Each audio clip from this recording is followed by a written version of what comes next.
رسول اللہ مدینہ کی طرف ہجرت فرما رہے ہیں اور غار ثور سے جب نکلے آپ علیہ الصلوۃ والسلام تشریف لے جا رہے ہیں۔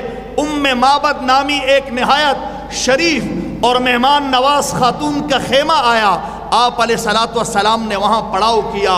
ام معبد خیمے کے دالان پہ بیٹھی تھی، آپ نے پوچھا اس سے کہ کوئی کھانے کی چیز خوراک جو ہم معاوضہ دے کر آپ سے خرید لیں، تو اس نے کہا کوئی چیز نہیں ہے، کھانے کے لیے نہ گوشت ہے، کھجوریں ہیں، کچھ بھی نہیں ہے۔ اس خیمے میں آپ علیہ الصلوۃ والسلام کی مبارک نظر ایک انتہائی لاغر اور کمزور بکری پہ پڑی۔ رسول اللہ نے پوچھا ام معبد اس میں دودھ ہے؟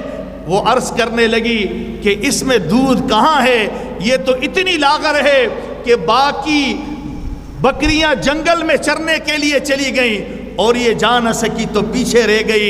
آپ علیہ السلام نے فرمایا اگر اجازت ہو تو میں اس کا دودھ دہہ لوں؟ تو ام معبد کہنے لگی میرے ماں باپ آپ پہ قربان ہوں، حاضر ہے آپ کے لیے یہ بکری۔ آپ علیہ الصلوۃ والسلام اس بکری کے پاس گئے اور اپنے مبارک ہاتھ جیسے ہی بسم اللہ پڑھ کے اس کے تھنوں پہ رکھے تو اس کے تن دودھ سے بھر گئے، اور کہتے ہیں اتنا بڑا برتن ام معبد لے کر آئی کہ 8-10 آدمی اس میں سے سیر ہو کر دودھ پی سکیں، اتنا بڑا برتن۔ رسول اللہ نے جب دودھ دوہنا شروع کیا وہ برتن لبالب لبریز ہو گیا۔ آپ علیہ الصلوۃ والسلام نے ام معبد کو دیا، انہوں نے سیر ہو کر پیا، پھر آپ نے قافلہ نبوی میں شامل ساتھیوں کو دیا، انہوں نے سیر ہو کر پیا، پھر رسول اللہ صلی اللہ تعالی علیہ وسلم نے اپنے مبارک لبوں سے لگایا، آپ نے نوش فرمایا وہ دودھ۔ اس کے بعد آپ نے دوبارہ دوہنا شروع کیا، برتن لبالب لبریز ہو گیا، پھر آپ نے ام معبد کو دیا کہ یہ اپنے خیمے میں رکھ دو۔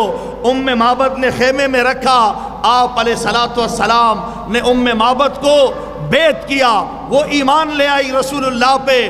آپ اگلے منزل کی طرف روانہ ہو گئے۔ شام کو ام معبد کا شوہر ابو معبد تشریف لائے، اور جب وہ خیمے میں آئے اس نے دیکھا دودھ سے بھرا ہوا برتن۔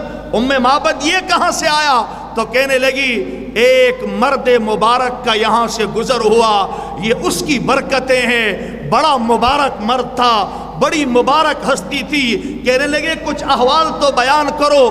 ام معبد نے رسول اللہ کا ایسا حلیہ مبارک کا ایسا نقشہ کھینچا، اور آپ علیہ الصلوۃ والسلام کی جو خداداد عظمت اور جلال تھا، آپ کا جو ہیبت اور وقار تھا، اس کے ایسے احوال بیان کیے کہ آج تک حدیث کی کتابوں میں حدیث کے طالب علم ام معبد کے رسول اللہ صلی اللہ تعالی علیہ وسلم کے حلیے کے متعلق آپ نے جو تصوراتی نقشہ کھینچا وہ آج تک حدیث کی کتابوں میں موجود ہے، اور حدیث کے طالب علم پڑھتے رہتے ہیں اور اس سے حظ وافر وہ لوگ لیتے ہیں اور فیض حاصل کرتے ہیں۔